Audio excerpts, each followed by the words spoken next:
Hi friends, daddy ఇగో నిన్న మొలకలికిన ఇవాళ తన్నీరు తీయటానికి వచ్చిన డాడీ తన్నీరు తీసినాం ఫ్రెండ్స్.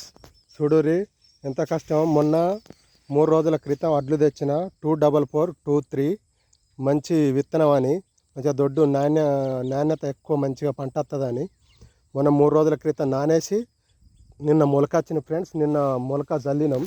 చూడురి ఫ్రెండ్స్, మొలక జల్లిన నిన్న ఇవాళ తన్నీరు తీస్తున్నా. మొత్తం ఇగో పారతోటి కాలువలు చేసి ఇట్లా మంచిగా బెడ్లు అలుక్కోవాలి. పాయలు అలుక్కుంటే ఒక ఇత్తు నష్టం కాకుండా మంచిగా వరి మంచిగా వస్తుంది.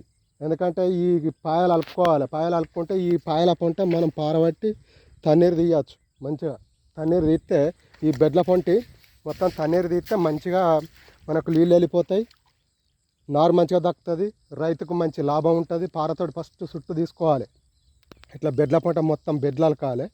పాయలు అలుక్కొని కాలువలు తీసుకొని ఉంటే మంచిగా నారు మంచిగా దక్కుతుంది ఫ్రెండ్స్. చూడరు ఫ్రెండ్స్, ఇంత రైతు కష్టం అంటే ఎట్లుంటుందో. మళ్ళీ తర్వాత నీళ్ళు వెళ్ళిపోయాక ఏమైనా గుంతలు ఉంటాయి ఫ్రెండ్స్. ఇట్లా కాలువలు చిన్న కట్టబట్టి ఇట్లా అనుకున్నట్టుంటే ఈ గుంతలలో ఉన్న మొలక సుతం చనిపోదు, మురిగిపోదు. దానివల్ల కొంచెం మనకు నీళ్ళు వెళ్ళిపోయి మంచిగా దక్కుతుంది నారు friends. Hi friends, hi, bye.